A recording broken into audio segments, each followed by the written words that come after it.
Yooyaa jennerraa kabajamtoota daawwattootaa fi hordoftoota Nuubiyaa Miidiyaa akkam jirtu? Qophii teennaa ija seeraatiin jettu tarraa jalqabnee jirraati. Keessummaan teennadhaa qophii ija seeraatiin waliin marii taasisnu obbo Taayyee Dandaati. Obbo Taayyee Dandaa baga nagaan nu dhufte. Ayyee isinillee baga nagaan nu edda. Toleme marii keennadhaa akkuma mata dureen qophii teennaa akeektutti ija seeraatiin waan heera mootummaa biyya keenyaa irratti marii goonaati. Mee heera biyya keenyaa irratti yaada wal falmisiisaa lama jiraati. Tokko heerri kun itti bu'amuu qabu qaama jedhu jira. Gama biraatiin immoo heerri kun waan wayyaaneen tuxxee waan ta'eef wayyaanee baase waan ta'eef sirumaa baduu qabaa qaama jedhu jira. Isaan lamaan keessaa kamtu sirri? Dura maalinni heerri onni jedhu laaluun gaariidha. Heera onni jedhan kun afaan Ingiliffaatiin social contract jedhan. Uummanni biyya tokko waliin mari'atee waliin dubbatee egeree isaa akkamiin qajeelchuu akka qabu, walii wajjin akkamitti jiraachuu akka qabu, mootummaa akkamii ijaarrachuu akka barbaadu waan ittiin ibsatu jechuudha heera jechuudha. Biyya kamuu keessatti heerri yookaan gaafa jalqaba biyyi tolfamu. Biyyi baay'een heeraan tolfame hin jiru. Biyyi baay'een humnaan tolfame. Deemee garuu jedduutti walitti bu'iinsi yookaan warraaqsi adda addaa godhamee hacuuccarraa namni bilisummaatti bahuudhaaf qabsoo godheen gaafa sirni hacuuccaa sun cabe immoo ammarraa kaanee an darbee irraa barannee ammarraa kaanee garamitti akkamitti deemuu dandeenya kan jedhu gaa namni akkasitti tolfata jechuudha heera. Kun walii galuun hin barbaachisa. Heerri biyya kana keessatti heerri yeroo afuraffaa fi amma kun an amma jiru kun heerri Riippaabilika Dimokiraatawaa Itoophiyaa an jedhu kun afuraffaadhaaf dura bara 1923 Haile Sillaaseen mootummaa ammayyaawaa fakkaachuuf warra dhihaa biratti qaroome ka jedhu heeran bullaa ka jedhu tolchuudhaaf jecha ofumaa barreessee heera Itoophiyaa jedhee lafa godhe. Sunuu maalinni wanni achi keessatti akeeku akkaataa aangoon isarraa ilmaan isaatiitti ittiin darbu heera fakkeessee akkasitti wanna mirga of keessaa hin qabne an uummanni Itoophiyaa yaada keessatti hin qabne heera jedhee lafa kaa'ee ture. Sun immoo bara 1947tti yeroo federeeshinii Eertiraa diige. Eertiraan gaafa Itoophiyaatti as dabalamtu federaalizimiidhaan as dabalamte. Of bulchaati Itoophiyaa wajjin buluuf. Lakki Eertiraa keessatti immoo xiqqoo qaroominnis jira. Xaaliyaaniin baay'ee achi bubbulte waan ta'eef waa'ee mirgaa waa'ee dirqamaa waan akkanaa kana dammaqiinsi turee jira gaafas.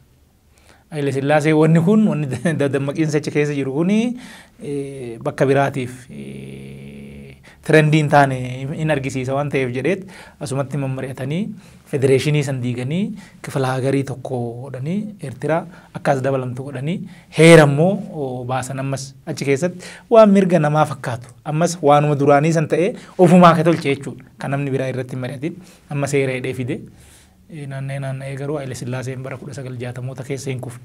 Dargiinis bara 1979 or 80 toora san keessa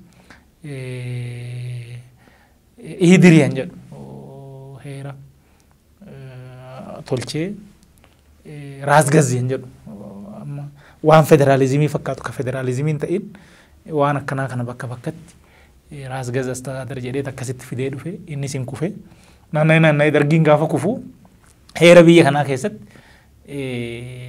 amma ta'e namni itti mari'atee stakeholderiin adda addaa keessa seenee olaantummaadhaan garuu ka wayyaaneen akka barbaadetti micciiraa ture.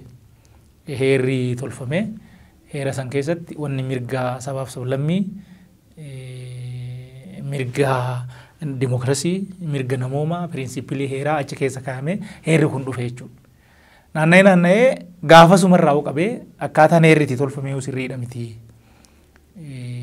Hirmaannaan qaamolee adda addaa hin mirkanoofne. Gariin immoo sirumaa nurratti bahee nu balleessuuf bahee warra jedhus keessa jira. Toora sanitti falmiin irratti turee jira jechuudha heera kanatti.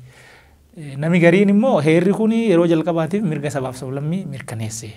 Mirga afaan ofiitiin hojjechuu, afaan ofiitiin barachuu isa fide. Ana achiin dura ukkaamamaa ture. Mirga ofiin of bulchuu reefu dhufe. So heera kanatti quba buusuun hin barbaachisu.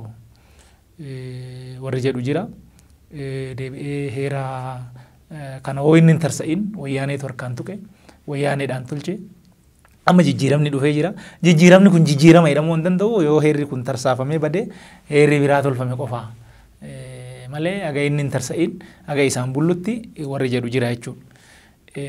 Toora kanatti hoggaamma ati ilaaltu heera kanatti quba buusuu hin barbaachisu warri jedhu rakkoo mataa isaa qaba. Heera kana namatti tolche waaqaan buune. So wanni namni tolche immoo dhibbarraa dhibbatti hanqina hin qabu guutuudha jechuun hin danda'amu jechuudha. Gaafuma tolfamu sanu dammaqiinsi uummata biyya kanaa hammam turee, hirmaannaan hammam turee, haalli gaafas tureewu hammam xiyyeeffannoo keessa galee ka jedhu yoo laalte wanni hanqina mul'isu hin jiraata jechuudha. Sanii olitti immoo addunyaan amma keessa jirru kun guyyaa guyyaadhaan jijjiiramaa oola. Wanni waggaa 30 har'aa ture har'a akkasitti hin jiru jechuudha. Wanni baay'een jijjiirameera. So jijjiirama barbaada jechuudha. Jijjiirama kana ammachuudhaaf heerri haga danda'ame fuulduratti deemee waa yaada heerri. Garuu immoo aga waa baay'ee ariitiin jijjiiramaa deemu wanni heerri gaafas hin argin wanni haarofti ergasii dhufe hin jiraata jechuudha. Kanaafuu waan kana akkasimutti jijjiiruun hin barbaachisa. Yoo kana hin jijjiirin, yoo kana hin fooyyessin akkasumatti waanuma kalee jenne kan waaqarraa ka dhufe yookaan takka jennee jirra kana ta'ee jira hoomtuu kun qubaan tuqamuu qabu wanni jedhu hin ta'u jechuudha. Karaa biraatiin immoo warri amma akka durattuu ta'etti wanni kun yoon tarsa'in hoon ciccitin maaliifuu hafuura wayyaaneet irra jira. Wayyaaneen immoo amma cabee jira badee jira. So wanni wayyaaneen harkaan tuqe hundumtu wayyaanee wajjin baduu qaba warri jedhu jira jechuudha. Kunis sirrii miti jechuudha. Akki sirriin ta'in karaa lamaan ilaaluu hin dandeechu. Tokkoffaa wanni amma juntaa jennu kuni heera kana qofa odoo hin ta'in waan baay'eedhaan inni harkaan tuqe. Daandiin baaburaa amma Finfinnee keessa jiru kun tolfamee jira. Hanna fedhe irratti haa raawwatamu. Qulqullinni hanqinni isaa akka feetuu keessaa jiraatu garuu amma jira. Wayyaaneen tuqee jira waan kana diignee biraaf hinnaan amma hin ta'u. Waanuma saniin itti deemna jechuudha. Karaa baay'een amma karaa wantoota yoo laalte daandiiwwan biyya kana keessa jiranii bara juntaa kana keessa karaan piistaas karaan aspaaltiis akkuma duratti hannaa wal qabatee qulqullinni isaa rakkinaa qabaatu malee baay'een hojjetamee jira. Humna ibsaatiinis wal qabatee hydro electric power ka gibee tokkoffaa lammaffaa hidheen deemee jira. Deebi'ee takasee jira. Deebi'ee ammallee kan abbaa irratti hojjetame hin jira. Asirraa malkaa akkanaan illee hin jira. Waan baay'eedha wanni tolfame. Waan kana wayyaaneen tuqee jira. Waan wayyaaneen tuqee abadoo jenne hin ta'u jechuudha. Wanni kun maal inni lakkoofne wanni hanqinni jiru maal inni an jedhu keessa laaluun hin barbaachisu. So wayyaaneen tuqee jira. Hafuurri wayyaanee itti baafamee jira. Waan ta'eefu baduu qaba wanni jedhu sirrii miti jechuudha. Manneen barnootaa bara kana ijaarame, yuunivarsiitiin bara kana ijaarame hanqina qabanii qulqullina irratti wanni achi wajjin ijaarama irratti siistema irratti gahumsa irratti rakkinni jira. Sun sirratuu qaba jechuun waan tokko ta'ee garuu wayyaaneen hafuura itti baafatee jira. Harki wayyaanee tuqee jira. Kanaafuu ciccituu qabaa wanni jedhan kuni loojikalii miti. Karaa biraatiin immoo yoo ilaaltu akkaatummaan biyyi tun itti ijaaramte. Durattis jalqaba irratti sii kaaseen jira. biyyi baay'een waliigalteedhaan hin ijaaramne. Biyyi waliigalteedhaan ijaaramte I think takka Ameerikaadha. Heeraan ijaaran Ameerikaa biyyoonni adda addaa jedhanii kolonii jalaa bahanii kolonii jalaa gaafa bahan yaaddoon lama itti dhufe. Gama tokkoon yoo xixiqqaannee jiraannee ammas koloniin nuti deebi'uu danda'a jedhanii sodaatanii. Lammaffaa immoo yoo cal jennee walitti makamnee achi keessatti immoo keessotti wal miidhuun walitti roorrisuun jiraachuu hin danda'a jedhanii yaaddoo akkasii waan tureefi heera isaanii gadi gaafas Antoomas Jaafarsan fa'aa barreessan ka Joorji Waashingitan fa'aa kallattii irratti kaahan achitti gad taa'anii mari'atanii federaalizim waan jedhu kana yeroo jalqabaatiif tolchan. Kophaa ofiin of bulchaa dhimma difeensi irratti dhimma ittisa biyyaati irratti dhimma hariiroo dhimma alaati irratti dhimma daldala addunyaalessaa irratti dhimma karansii irratti dhimma maallaqa tokko waliin fayyadamuu irratti immoo walitti haa makamnu karaa jedhuun waliigalteedhaan Ameerikaan biyyoonni 13 biyyoonni xixiqqaan 13 walitti dhufanii biyya takka tolchan. Sun waliigalteedhaan hin ta'e. Kanaa achi garuu bakka baay'eetti waliigalteedhaan hin tolfame hin jiru humnaan hin tolfame. Itoophiyaas gaafa dhuftu akkaataan biyyi tuni itti ijaaramte waliigalteedhaan miti. Gaafa biyya sana tolchuudhaaf duulli godhamu handidee fuuldura faallaa san dhaabbatee jira jechuudha. Walaayitaa Kaffichoo Oromoo biratti isoo fudhatte lakkiin ta'u jedhee namni waraanaan jala dhaabbatee wanni sun milkaa'uu fi dhabee yaa akka ta'etti biyyi tolfamte jechuudha. Jaalanne jibbine biyyi Itoophiyaa jedhamu amma tolfamee jira.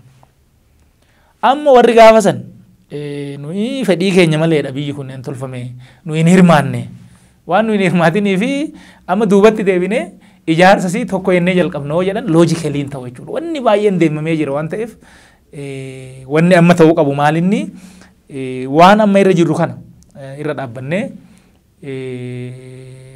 maal gooneet waan kaleessaa waan badiidha jennee hanqina jennee rakkina jennee laallu sirreessa waan immoo gaariidha jennee laalle xiinxalle jabeessaa fuuldura deemna ka jedhutu laaluun barbaachisa malee wanni kaleessa ta'e wanni an keessatti hin hirmaatiin waan ammoo namni anjibbu murni anjibbu murni ani akka diinatitti ilaalu waan kana argaan tuqeef inni yoon badin ani quufan qabu ani quufan argadhu wanni jedhu kunis sirriin ta'u jechuudha bifa kanaan ilaalla. Mee asirra kanaa wal qabateeti amma mormii lamaan kana alattu heerumti barreessuun gaariidha wayyaanii heera sanuu heera barreessanuu otoo hojiirra oolchite heera san keessa waan gaarii jira mirga dhala namaa irratti bilisaan yaada fi ibsachuu bilisaan immoo gurmaa'uu irratti yaanni achirra barreessee gaariidha dimokiraatawaadha wayyaaniin seera sanuu hojiirra oolchine seera san cabsitee labsii adda addaatiin baastee faallaasaa hojjatte malee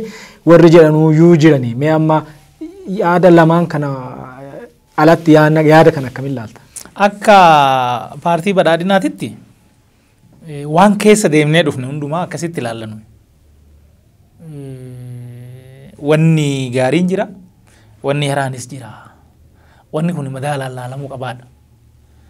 Amma hanqinni heera Itoophiyaa maalinni yoo jettee na gaafatte hanqina qabiyyee hin qabu siin hin jedhu. Garuu hanqinni qabiyyee isaa baay'ee xiqqaadha. Hanqinni qabiyyee isaa keessattuu ammatti amma gaafa san naannolee 9 jedheeti heerri kun hundeesse. Amma naannoon 9ffaan dhufaa jira. Kibba keessatti ammallee naannoon 2-3 dabalamuuf deema. Naannoon amma jiru naannoo nama fuulduratti dhufuu deemu naannolee 14, 15 ta'uu danda'u, 13 ta'uu danda'u. Haala akkanaa keessatti waan kan hammatu hin barbaachisaa jechuudha. Heerri kun bifa kanaan oo fooyya'uu baate naannoo 9 jettee kaleessa heera tumte maqaan isaa tarree galee jira. Heerri kun yoon fooyya'in naannoo 13 yookaan 14 akkam goota fooyya'uu qaba. Hin beekna rakkoo qabiyyeedhaan wal qabatee wanni jiru jechuudha. Afaanii wal qabateetis amma afaan hojii federaalaa afaan tokkoon heerri kun kaleessa kaa'e. Amma afaan akka paartii badhaadhinaatittis haalli qabatamaan biyya kana keessa jirus afaan federaalaa afaan dabalataa akka dhufu fedhiin uummataa gaafiin uummataatis karaa adda addaatiin waan jiruu fi kanas gochuun dirqama ta'uuf deemaa jechuudha. Afaan akka paartii badhaadhinaatitti afaan 5 afaan hojii haa ta'u jenneera. Kun immoo afaan hojii mootummaa federaalatis mana maree ministeerotaatiin afaan shanaa ta'u ka jedhu akka poolisiititti mirkanaa'ee jira. Kun garamitti deema heerri fooyya'uu baate wanna kana karaa ittiin wannoo gootu hin jiru jechuudha. So bakki fooyya'u jira. Ambiraas bakki ilaalamu jiraachuu hin danda'a. Kanneen arguu hin dandeecha. Kana bira darbee garuu heerri kun heera silaa biyyoonni biraa qabaniin wal biratti yoo ilaaltu hanqinni heera kana bira jiru hin jiru. Fakkeenya dubbachuu barbaannee sadarkaa qajeeltoo heeratitti tokko aangoon siyaasaa karaa heeraa qofa qabatamaa jedha. Karaa heeraa qofa qabatamaa jedha. Kun heera Itoophiyaa qofa miti ka jedhu. Filannoodhaan uummanni fedhii isaatiin bahee abbaan haa ta'a jedhe muudee abbaan haa ta'u jedhe kuffisuu danda'a jedha. Keeyyatti 8 akkas jedha. Keeyyatti 9 heerri kun olaantummaa qaba jedha. Hojiin hundumtuu akkaataa heerri kun jedhuun hojjetamuu qaba, raawwatamuu qaba. Wanni heera kana cabsu fudhatama hin qabu jedha. Kun maal jechuudha? Wanni kun nu bira qofa miti hin jiru. Heerri Ameerikaatiis akkana jedha. Heerri Jarmaniitiis akkasuma jedha. Bakka feetee fudhattee amma asirratti rakkina hin argitu jechuudha. Deebitee karaa biraatiin amantaa fi siyaasaan mootummaa fi amantaan walitti hin makamuu jedha. Mootummaan dhimma amantii keessan seenu keeyyata 11 I think amantiinis dhimma mootummaa keessan seenu jedha. Kun keenya qofa miti. Bilisummaan amantii namni waan fedhe amanuu danda'a. Oo fedhe amanuu dhiisuu danda'a. Kanamaa akkana goote mootummaan hin jedhudha. Amantiinis immoo amantii kiyya naa raawwadhu amantii biraa ukkaamsee hin jedhu mootummaa keessa seenee raawwachuu hin qabudha. Kun heera keenya keessa qofa miti hin jiru. Pirinsipilii qajeeltoo heeratti. Mootummaan hojii isaa iftoominaan hojjechuu qaba. I think keeyyata 13 or toora sanitti hin qaba kana. Iftoominaan hojjechuu qaba. Mootummaan immoo aangawaan mootummaa waan hojjeteef waan balleesseef itti gaafatamummaa qaba heeruma kana jedha. Kun heerri biraatis hin jedha. Kanaa olitti heerri kamuu keenyas haa ta'u ka biraa aangoo mootummaa hin daangessa. Daangaan aangoo mootummaa maali? Daangaan aangoo mootummaa mirgoota dimokiraasiitii fi mirgoota namoomaati. Fakkeenyaaf mootummaa waan fedhe godhuu hin danda'a garuu dubbii na dhoowwuu hin danda'u. Maal heeran naa kenne mirga dubbachuu, yaada kiyya ibsachuu, seera eege. Mootummaan nama yakkame qabuu hin danda'a, yakkamaa san garuu dararuu hin danda'u. Dhoowwadha jechuudha kun. Heerarra mirgi namoomaa tarraa'ee barraa'ee miidhagee kaa'amee jira. Mirgi gurmaa'u dhimma heera qabeessaaf seera qabeessaaf mirgi gurmaa'u jira keeyyata 31. Mirgi walqixxummaa keeyyata 25 bareedee miidhagee taa'ee jira. Mirgi namoomaa jira, mirgi dimokiraasii jira. Keenya qofa odoon ta'e mirgoota heera biyya biras hin jira jechuudha kun. Aangoo immoo addaan qooduu irratti yoo ilaaltu qajeeltoon sitti himaa jira. Aangoo addaan qooduu irratti jalqaba irratti federaalaa fi naannoo hedduu aangoon addaan muramee jira. Akkamitti keeyyata 51 irratti aangoon mootummaa federaalaa lakkaa'amee taa'ee jira. Keeyyata 52 irratti immoo aangoon mootummaa naannolee lakkaa'amee taa'ee jira. Maaliin hin jedhu. Fi ammoo mootummaa tokko keessatti qaamni raawwachiistuun aangoo akkamii qaba? Qaamni seera tumu aangoo akkamii qaba? Qaamni seera hiiku aangoo akkamii qaba? Ijaaramni isaa akkamitti? Madaalli achi hedduutti eegamuu qabu immoo an akkamiiti? Hin jedhus heerri keenyas heerri biraas hin kaa'e jechuudha. So kan akkanatti yoo ilaaltu seerri kun rakkina hin qabu jechuudha. Achi keessatti rakkoon qabiyyee isaa rakkoon qaba. Rakkoon isaa maal? Raawwii irratti rakkoon. Raawwii irratti rakkoon. Raawwii irratti rakkoon jiru maal? Tokko heera kana keessatti mirgi namoomaa kabajamee erga raawwatee booda wayyaaneen mirga namoomaan kabajnee jechuudha. Nama dararuun dhoowwadhaa jedhee heerri bakka murteessetti wayyaaneen qeessa namarraa buqqisaa miila namarraa mura ture. Kun rakkoon an heeraatii miti karaawwiiti.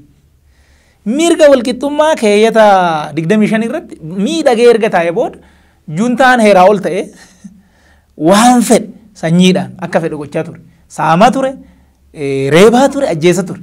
Namni biraa immoo mirguma seerri isaa kenne faayidaa seeraan qabu argachuu dadhabee jechuudha. Maaltu kana godhe? Heera odoon ta'in akkaataa isaan itti raawwatantu rakkoo qaba jechuudha. Ol baatee yoo ilaaltu federaalizimiin biyya kana keessatti heerri mirkaneessee jira federaalizimiin. Heerri erga mirkaneessee booda Maal inni wanni ta'e? Wayyaaneen bulchiinsa mogziitii diriirsee jechuudha. Haga qabaleetitti karaa nama bakka bu'aa isaatiin waan hunda raawwachiifachaa ture malee mootummaan naannoo caffeen naannoo homaa murteessaan ture jechuudha. Kanaaf bakka kanatti wanni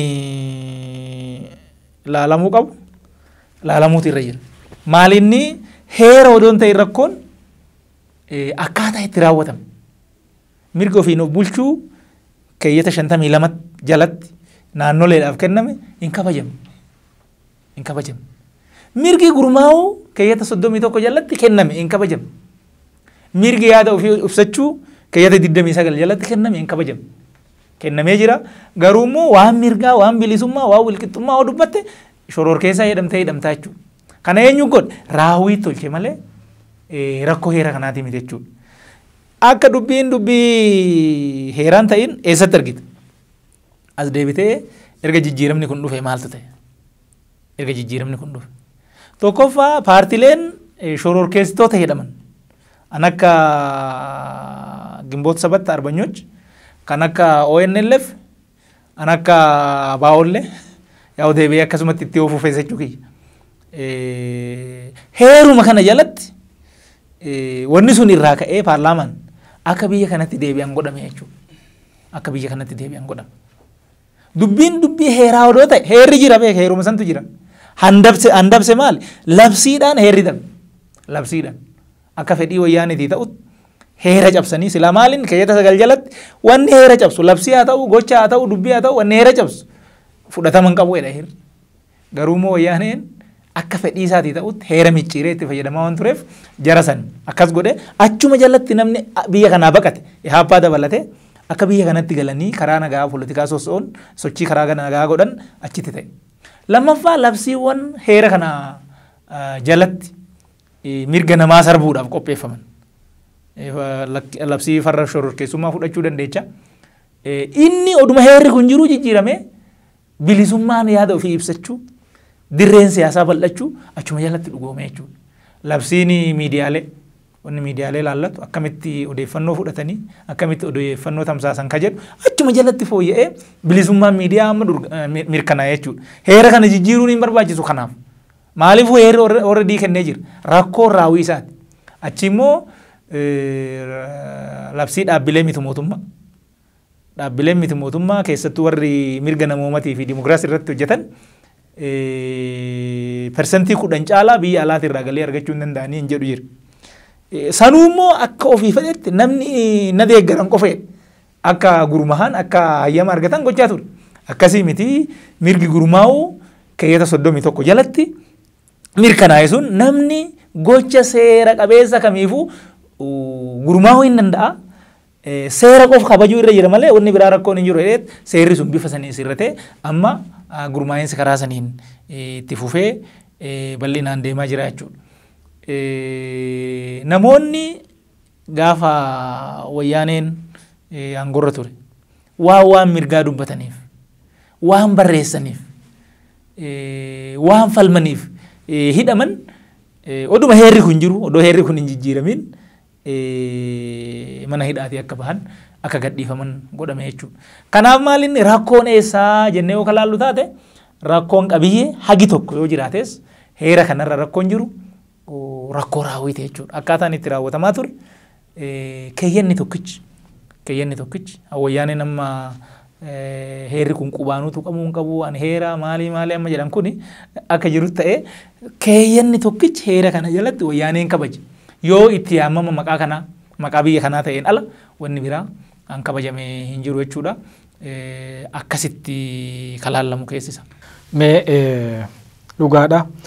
Mee akka paartii badhaadhinaatti jechuudha. Heerri tokko yoo ba'u biyyillee guddatti wanni dabalamullee hin jiraata. Amma fakkeenya akkuma duratti kaaste afaan hojii paartii badhaadhinaa afaanota 5 akka ta'ani kun heera keessa hin jiru. Kun fooyyee gaafata. Waan guddinni fide waan jijjiirame fide ala akka paartii badhaadhinaatti hanqinni seera kaleessa keessa ture akka paartichaatti ilaalamu jira.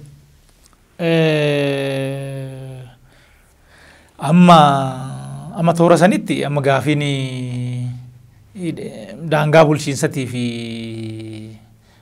deemee ammallee gaafiin eenyummaa wanni tokko tokko bakka bakkatti ka'u jira. Gaafa san wayyaaneen sabaaf sablammii kana gidduutti boombii awwaalee akka inni yeroo eegee dho'u tokko kaanii rukutee jiraachuuf akka isa tolchutti isaa tolutti wanni goggodhe jira. Toora sanitti akkaataan lafti itti daangeffame sun of course heera jalatti sirratuu hin danda'a. Wanni bakka sanitti ilaallamu hin jiraata. Lammaffaa immoo haala amma deemaa jiruun haala amma addunyaan itti jiruun wanni amma gaafa san Sumaalee fi naannoo Tigraay yoo fudhattee akkaataan itti teessoon paarlaamaa itti kenname rakkina qabu. Heera kana xiqqoo wanni ilaalan hin jiraata toora sanitti. Uummanni Sumaaleetii fi uummanni Tigraay baay'inaan gaafa wal biratti ilaalamu aga tokko sirumaa'u uummata Sumaaleetii ka caalu baay'inaan. Teessoo irratti immoo gaafa dhuftee ilaaltu teessoon naannoo Sumaaleetiif kenname teessoo 23, teessoon naannoo Tigraayiif kenname immoo 38.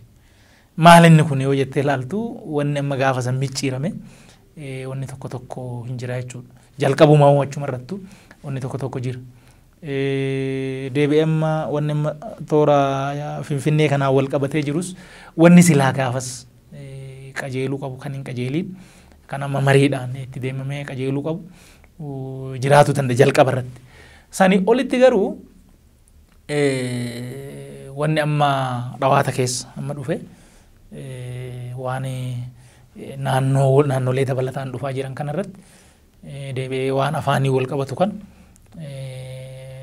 kana bira darbee dhimmoonni biraa akka hanqinaatitti wanni achi keessatti ilaallu hin jiru jechuudha.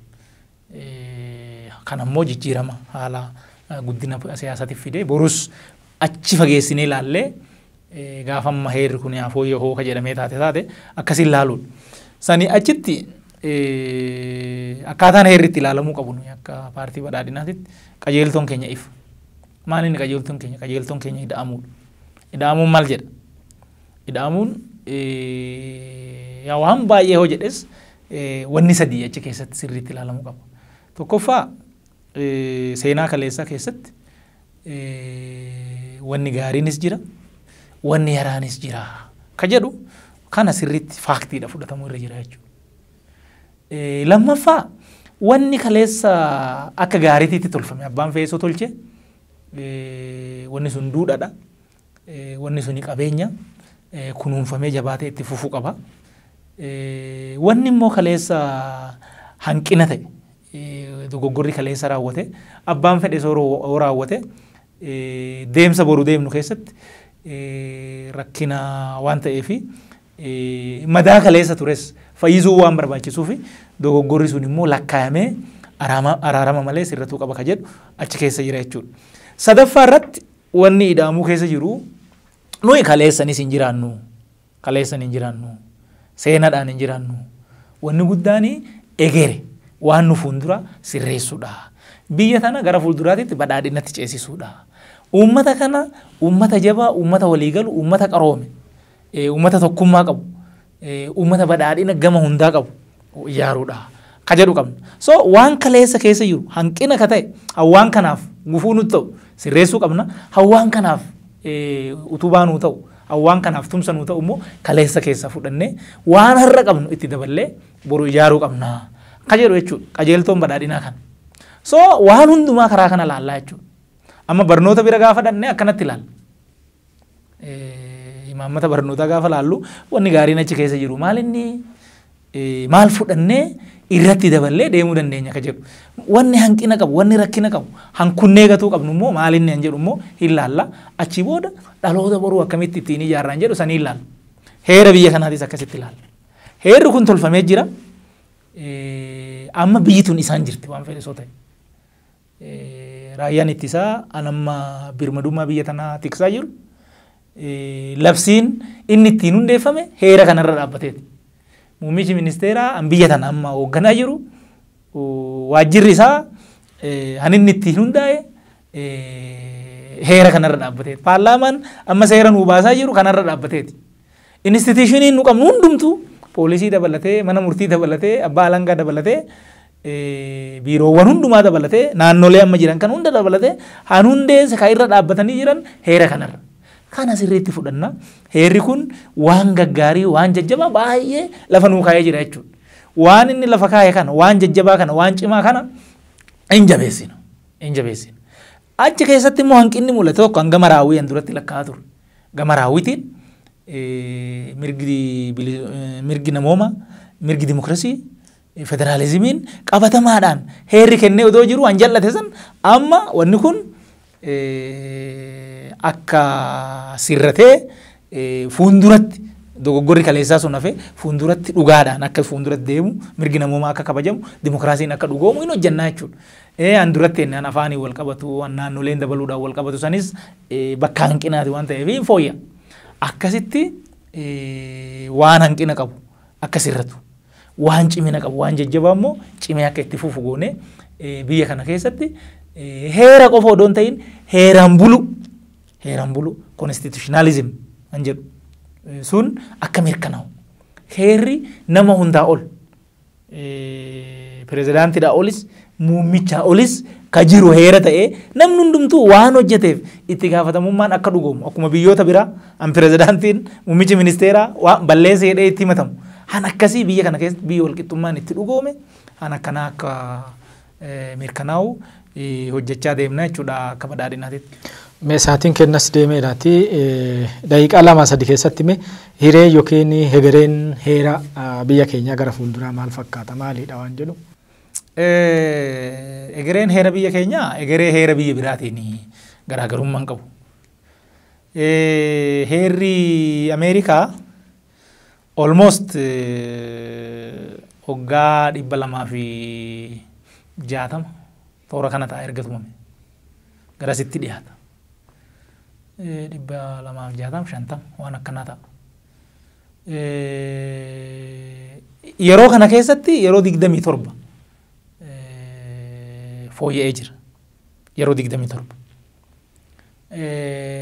Haa jijjiiramu jedhamee immoo qabxiin jijjiiramu ka dhiyaate kumaan lakkaa'ama. Haa ta'u namni waan haa jijjiiramu jedhameef hin jijjiiramu. Waan haa jijjiiramu jedhameef hin jijjiiramu. Fakkeenyaaf amma namni baay'een alaabaa Itoophiyaa ka gidduutti cuquliisii fi urjiin irra jiru sun bakki sun yoo bade malee jedhan. Wanni sun akka ta'ettuu ta'ee gaafa san ta'ee jira gaafa heerri kun tumamu. Amma urjiin sun bakka san jiraachuun eenyu miidha? Bakki sun cuquliisa ta'uun eenyu miidha? Namni nan jijjiira waan kana jedhe nan jijjiira waan inni jedheef qofa odoo hin ta'in wanni sun bakka san jiraachuun miidhaa inni fide yookaan miidhaa inni fiduu danda'u argisiisuu qabu. Akka kiyyatti argaa hin jiru bakka kanatti. Maal balleesse wanni sun? An jedhu ani argu. Eenyutu sababa saniin caba? Eenyutu sababa saniin diinagdeen isaa miidhama? Ani hin beeku abbaa maal akka ta'e. Rakkoodha abbaan jedhee waan kana kaasu himuu qaba waan kana. Fidee nama amansiisuu qaba. Kana nama miidhaa. Koostiin isaa mana ka jedhu himuu qaba.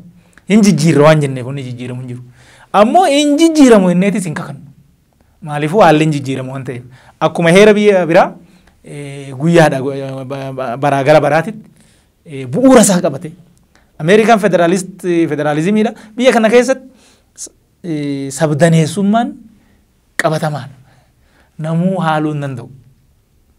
Sabaaf sablammii 80 caalu biyya kana jira. Eenyummaan isaa kabajamuu qaba. Afaan isaa kabajamuu qaba. Duudhaan isaa kabajamuu qaba.